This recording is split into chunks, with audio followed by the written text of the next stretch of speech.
Hey there, everyone. Uh, uh, uh,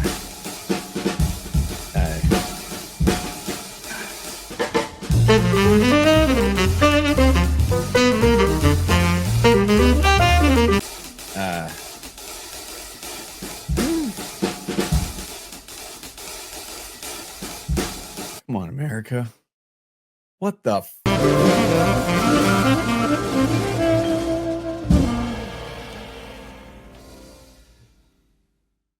Yeah, that's right. It's the we're sorry about all this sale. Yeah, that's going to be going until Cannes, but it might go later. It might just be like evergreen. So anyway, my favorite part of that is the promo code. Our bad. Man.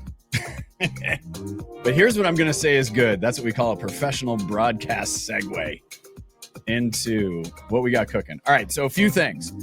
Number one, we've been cleaning this bad boy up a little bit, so the site looks a little bit different. If you haven't been around for a minute, get on, and you can see that we got the latest there. And then this is our action tracker. And I was explaining to people before. So I grew up middle school, high school outside of Philly, and our big thing is Channel 6 WPVI Action News. I just thought it was hilarious to call it an action tracker. But it's also like there's always action going on. So when our members hit us up, when we see stuff going on in the socials with our members, we just pop them right in there. And so you can take a look there. It takes you right there. So there you go. High Dive's new one for Culligan, used by Cleo. Got one that. Joe Burns had a really, really nice post on LinkedIn. The new career path. I mean, look at all this. This is juicy. So this replaces your, like newsletters are fine and great, and we use them, but this is a way to just keep abreast of what's going on. And then Moontide had a great post about loyalty in the subscription age. So yeah, speaking of subscriptions, I did mention the 40% off for agencies outside of the United States. If you are in the United States, hit me up. See if I got some spare change lying around in my pocket. Now, we have our top 40 design reveals next week. Okay? So we start with a live stream. Places 40 to 31. Then we've got 30 to 21, 20 to 11. Then we honor our bronze winner in Portland. So a little bit of the home team for me here in Portland. I've been here 33 years. It's home. And then we go 10 to 4. And then our silver winner, we'll do that reveal at the Cubs Giants game at Wrigley Field. Not many tickets left for that. So please make sure that you get your tickets. Go to HndsUp.news. There's a lot of great stuff going on. Speaking of which, I'm going to bring our guests in today. Glenn Singleton, aka the People's Champion, aka. Did you have AKAs? What's your AKA? I don't have an AKA, so I'll take really? That. Okay, you take the People's Champion. Okay, my AKA when I worked at Jamma 95.5 was DJ Mighty Whitey. So, okay. No, I took it as a compliment. And it was but it was spelled. Remember Mighty Sharp in Coming to America, the way they spelled it? Yeah. It was spelled the same way. So MYTWYTY, it's something like that. So that's a pretty bold title. You've been jamming. I mean, it was back in the day. The hair was a little less gray. Okay. But you know what? And this brings up a good point. So we had a great crew there. And unfortunately, one of our own passed away, Alexa. She passed away and was struggling with a rare lung disease, and she passed a few weeks ago, and her memorial's coming up in Sacramento, May 2nd. She was one of the people that, like Ebro, who's at Hot 97 and Apple Music, Dante Thompson, Mario DeVoe. I mean, I can go through this whole list of people. They helped make me who I am today. And it was because they welcomed me. I knew about 3 hip hop songs when I came in, and they were all by De La Soul. But they welcomed me, and every day I was getting an education, not just in music, but in culture here in America, and a uniquely American art form. And I grew up like listening to George Benson, Al Jarreau, like that was my jam, right? So I should have been like I was like in the body of a 45-year-old uncle back in the day. But yeah, I mean, it was really something. And yeah, you know, you get to this stage in life and these things happen, but God bless you, Alexa. You were just a great friend and special, and you helped make me the success I am today. So not to bring it down a little bit, but I do want to make sure I give props to the people that matter. Glenn, you are definitely one of them. Ben Purcell, Chief Creative Officer at Dave and Goliath. Also, you came to me during the Ad Week days. Yes, we have history. We do have a little bit of a history, and so give us. So Ben, let's start with you, and then I want to talk to Glenn a little bit. Give me a little bit more of your background, because you've had a very interesting path. Well, I helped open the doors to David and Goliath 25 years ago. I know.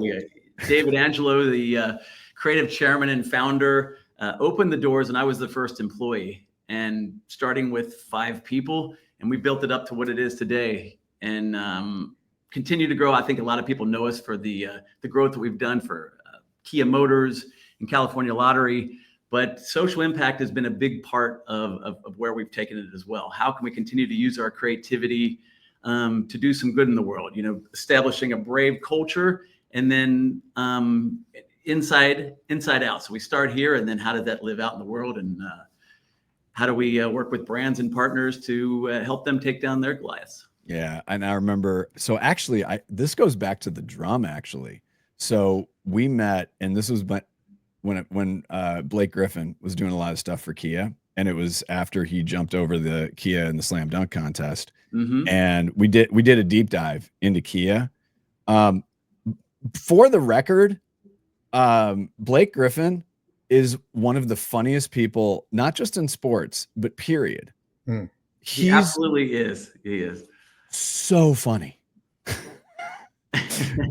I'm gonna give everybody a gift here. Just search Blake Griffin, Charles Barkley, golf, and you are welcome. That is all I'm gonna say. But no, but that was really a great story, because we were able to talk to the brand a little bit, and we were able to get into it. But you know, David and Goliath is definitely no one-trick pony. From Kia to scads of other great work over a very long period of time. So Ben, yeah, it's fun to look back, but you all keep looking forward, which is great. And Glenn, I'm trying to remember where we first met. I want to say it was some Wyden joint out here, like back in the day. That feels right? Most likely it was. Our work took us to Portland for Portland Public Schools. Yes. And, Dan had the vision at that point to have me convert what we were doing in Portland Public Schools for Wyden and Kennedy. Yep. And that vision continues on today. We're still working with Wyden in the U.S., the Portland and New York offices, as well as the Amsterdam and London offices. Yep. So it's also where we gave birth to this kind of work that we've gotten to do with Ben and his crew. Exciting stuff. Exactly. I think I see a Divine Nine hat behind you. Is that correct? You do. You can always shut up. Phi Beta. Yeah, Phi Beta. Yeah. Okay. You get the details there. Look at that. I pay attention. I think it's amazing you didn't pull the ad age or the ad color or those pieces up there. You go right to Phi Beta Sigma. I love it. Yeah. I mean, ad age, we're friends. We love them. Very, very much. Ad color, big props to Tiffany Warren for all the work she's doing. So Glenn, I do want to go a little bit more into your background. Tell us a little bit about your background, how you got started with this work, how Courageous Conversations and the foundation got started. So give us the thumbnail so that we can put some context onto this. Well, way back in the day. Yeah. At the very first advertising agency in the world, I'm told, NWA. I started my career graduating from Penn, so that's our Philly connection, and got assigned to the U.S. Army, which was like the worst hazing ever. I just couldn't get with it. I couldn't get with the demographic aspect. I couldn't get with the whole idea of trying to promote to folks of my generation, of my ilk, that they should enlist at that point. But what I did get into was the power of advertising. And that was this understanding of how it is that you use creativity to drive people to explore places and brands and products that they wouldn't ordinarily. And I thought that was a good thing. We could use that part if we could apply it to the right kind of meaning, the right kind of need for society. Mm-hmm. Created Courageous Conversation because the topic I thought we needed to engage around in the US and beyond was race. Yep. And people were struggling to figure out how to have this conversation as much as whether the conversation should even be had. And so I thought that if we could give people tools to actually have the conversation, they would discover just how important and how salient these issues of race are in our society. That was 33 years ago. Right. So now all over the world and all different sectors, with one of my favorites being advertising, we are exploring ways to achieve racial equity. And, my experience and lived experience and work experience is very, very different than a lot of people. So I am half Italian, but I mean, I'm considered white, and I've been very fortunate to have been in Black-centric environments, especially in radio. And I think the learning, and I grew up single mom, Italian family. Like it's like you got to peel back the onion a little bit to get empathy. Right. And I think that's really where I think some of the a lot of times it's really missing, because there is this lack of empathy or lack of openness. And I'll give you an example. So I used to cover Black-owned agencies at Adweek, and from time to time I would get emails from generally white men calling me a racist because I was covering Black agency. And I will say that one of them was in a southern state, and my response was, I'm half Italian, so of course my first, your first inclination with an Italian is going to be, I'm going to get angry. I did for a second, but then I learned something from David Greiner, who was my editor at the time. He's like, just take a breath, take a beat, and figure out what you want to do with this. So I wrote this note back to him, and essentially it was saying, thanks for sending this. I just want to give you a little bit of background in my experience. So I talked about the radio station.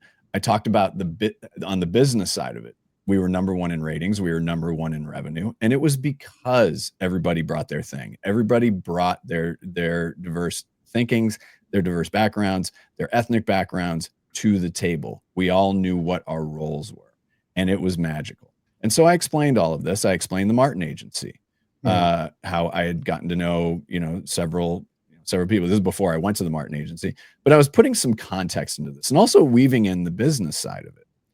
And and then I was like, you're in a market where, Marcus, oh God, why am I spacing his name? Down in Dallas.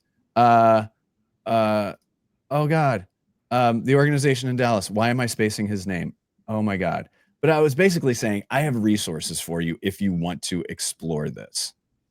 And I was just like, all right, I felt good about that.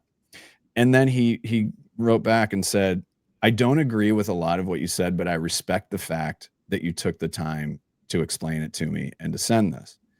So my point here is that when we have this conversation or don't have this conversation, that like that middle part that I did there probably should be happening a hell of a lot more. Absolutely.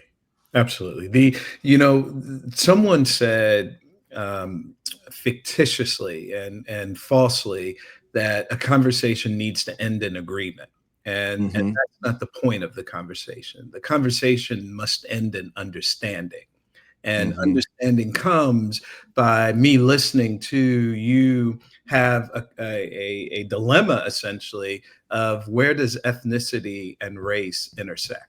Right. And so, Doug, you've always been a person who draws on this rich ethnic tradition of how your ancestors and elders and family members came with an Italian tradition. Right. That gave you substance, that gave you insights and understandings that are different than all of those people who were only able to grab onto what was a brand new and developing American tradition, which was so steeped in racism.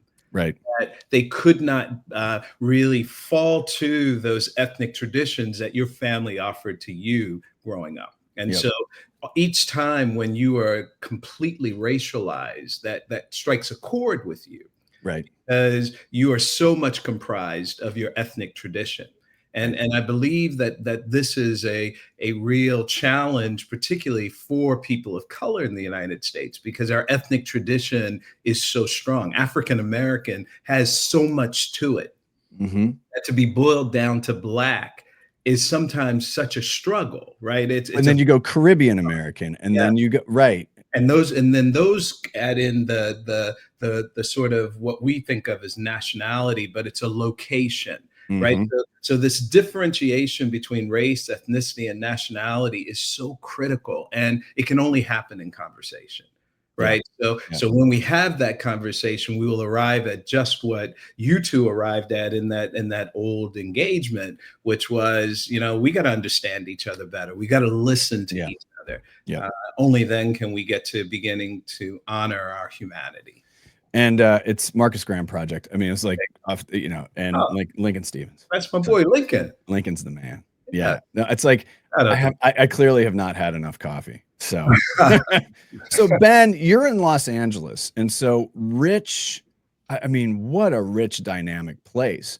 How do you pull, and not necessarily simply for the agency, but you as a human being, the influences that are in Los Angeles, they're myriad.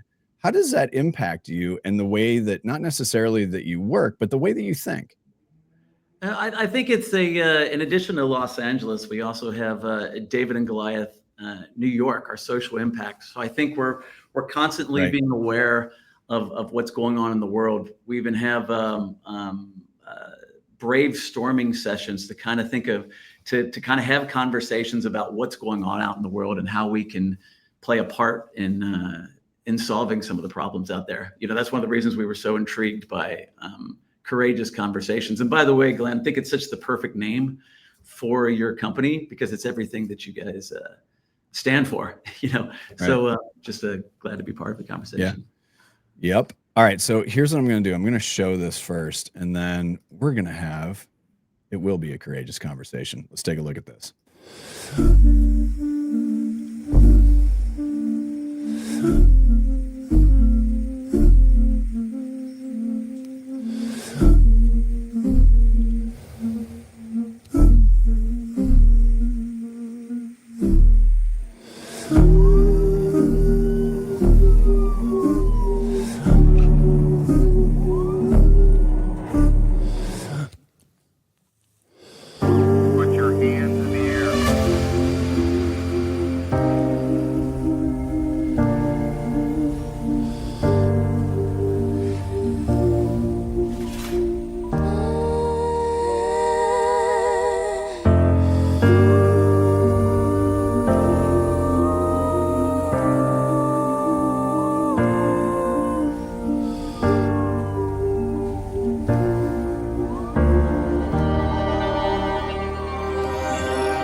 All right.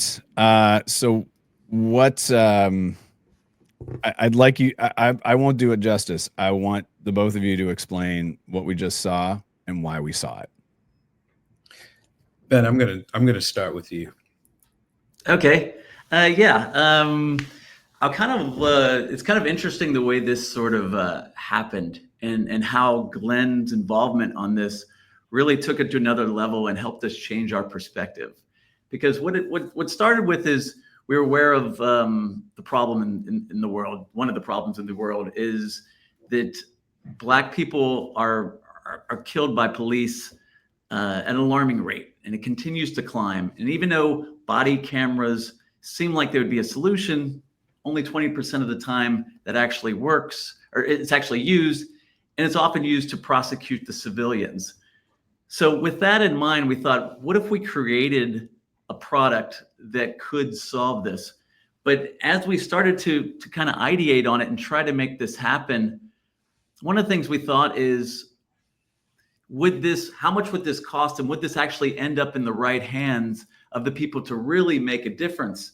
And it was really kind of the involvement of Glenn and his team. And when we talked about it, the further we talked about it, what we realized is that it wasn't actually the technology that was going to make a difference. It's the training. Because while that can record it, you need to prevent it. You need to get at the core. And that was really kind of crystallized by Glenn getting involved in it. So it really kind of turned from this project of how can we create this to how do we use this fake product in order to solve a real problem and treat it as the product that we hope we never launch.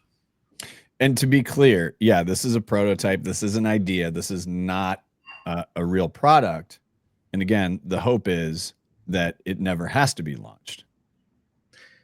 Indeed, the easiest thing I think now is to create this watch.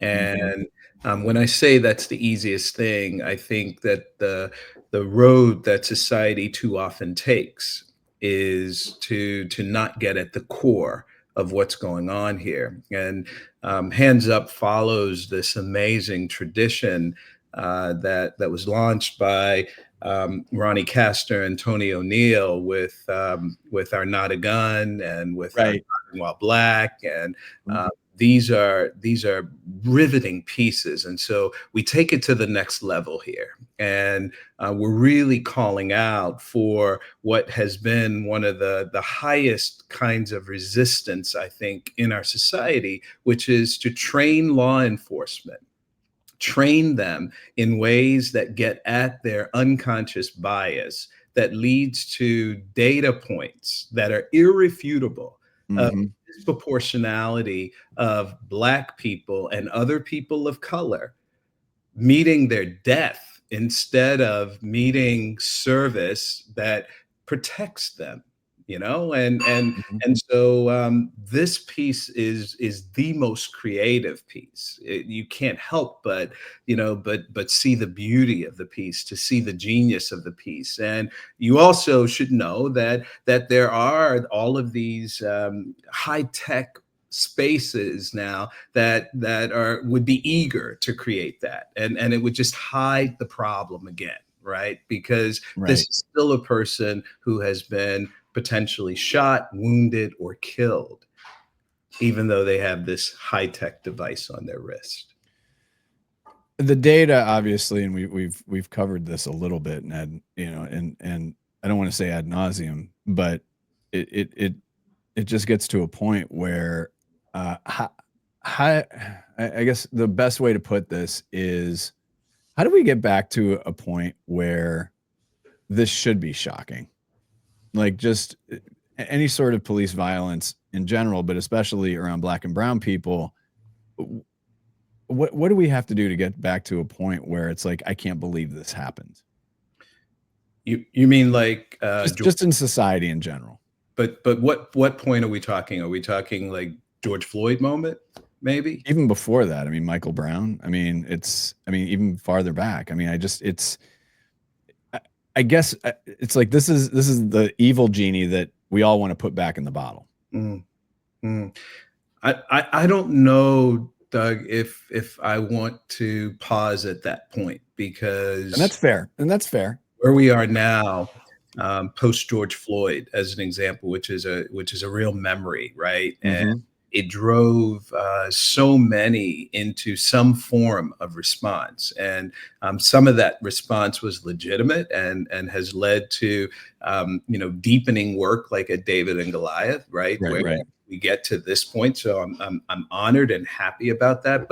But I would say that the vast majority of response at George Floyd is no longer existing. And in its place, in fact, is a colder world, a colder society, where this beautiful piece here has not signaled a kind of ringing of phone lines off the hook, right? Donation, so that we don't have to ask law enforcement to train them. We're saying, here's the resource, we have it, we're coming. We're coming to your towns, and we're canvassing your community members, and they are requiring that you engage in this kind of development so that you can get better.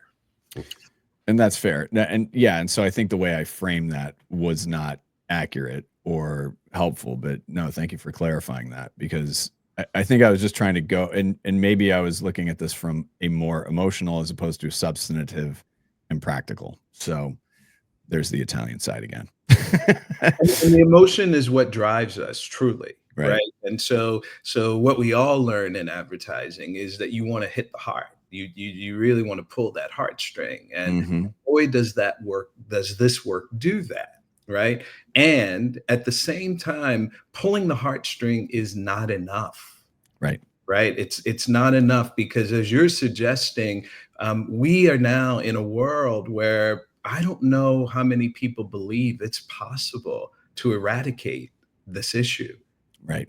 No, right. Yeah. And so we've got to step over that disbelief and get into action.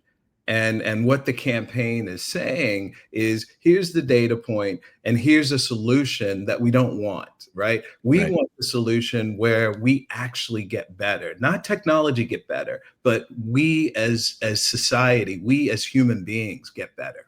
Yeah, and that's interesting, because it is a conflation of, oh, this tech is, you could look at the tech, but then you're absolutely right. It does get down to the behavioral side.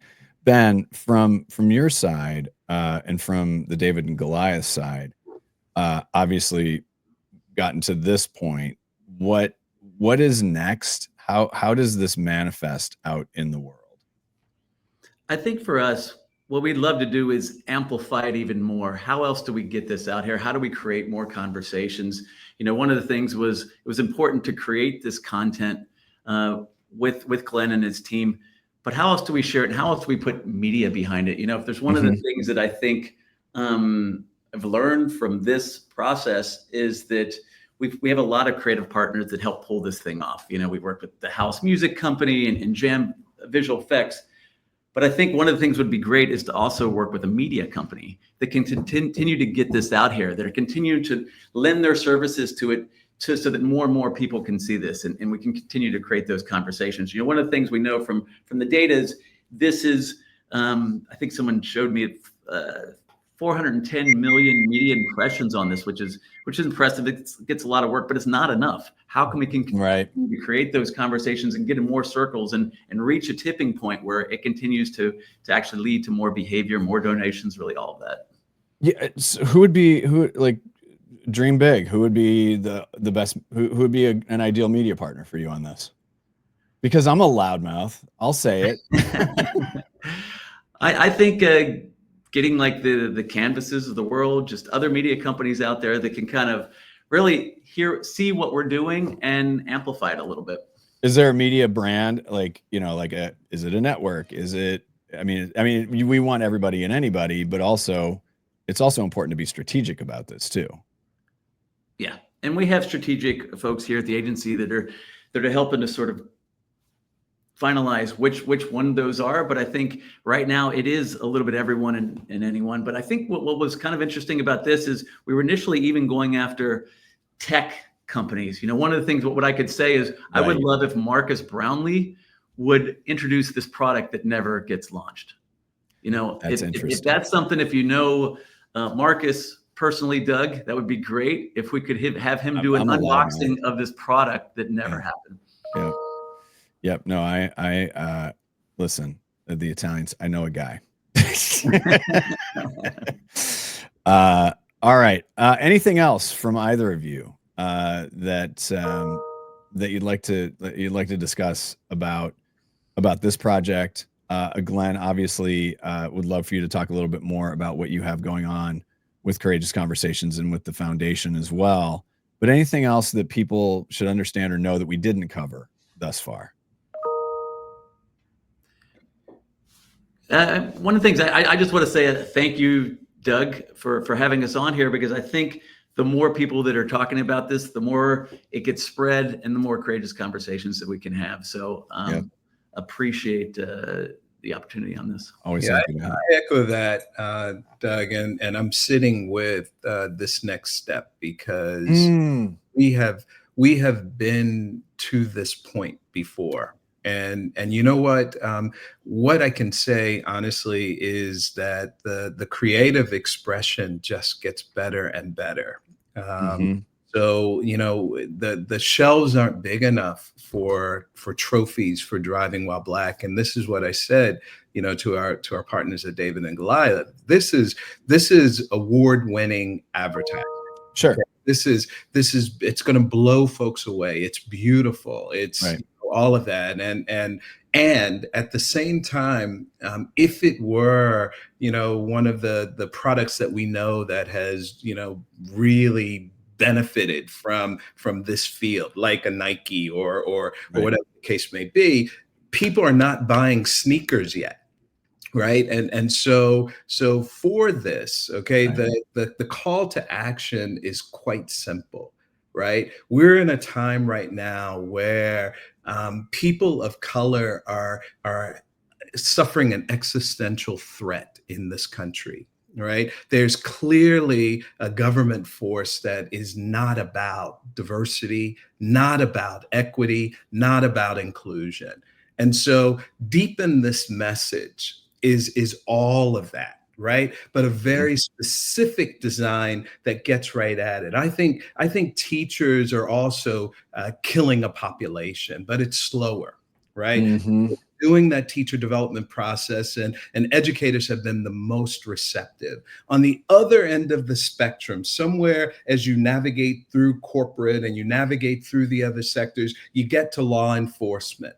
And law enforcement has one move that's lethal on the spot. It's not teaching kids to read over 12 to 13 years. It's one moment.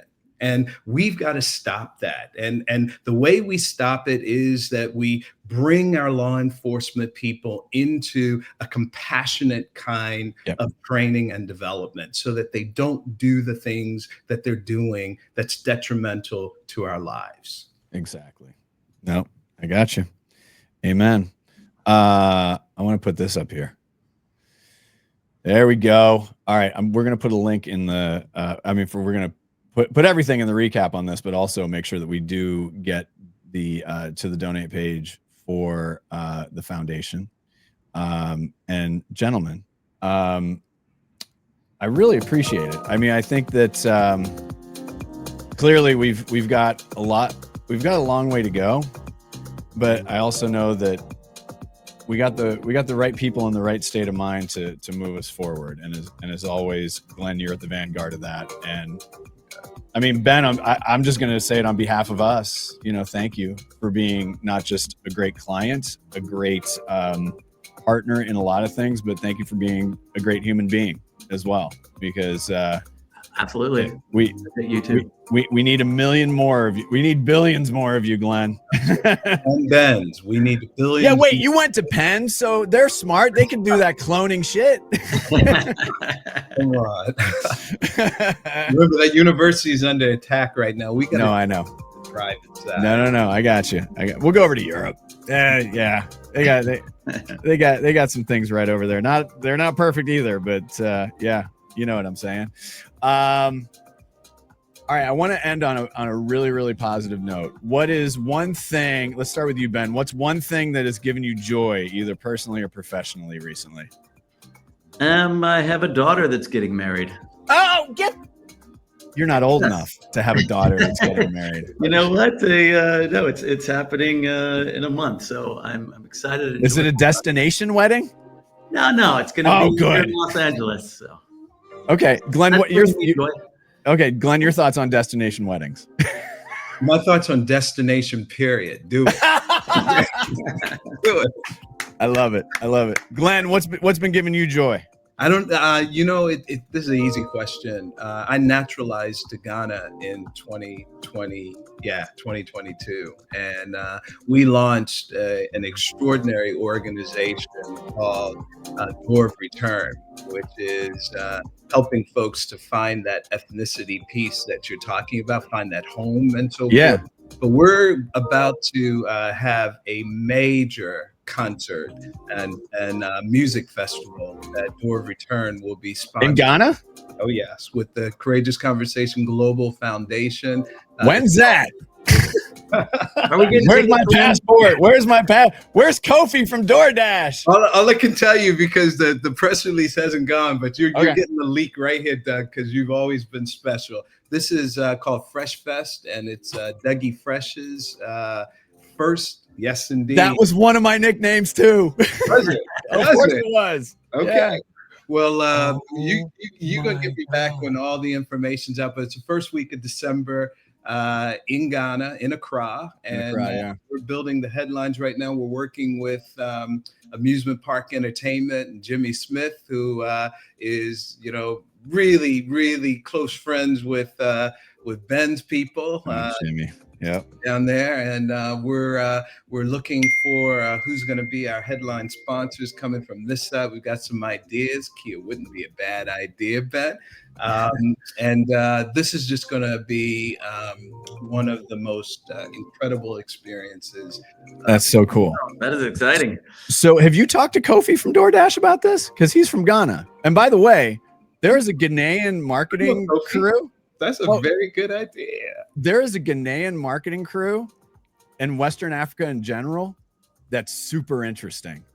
So remember how we were talking about Brazilian marketers for a long time? Or we still talk about them.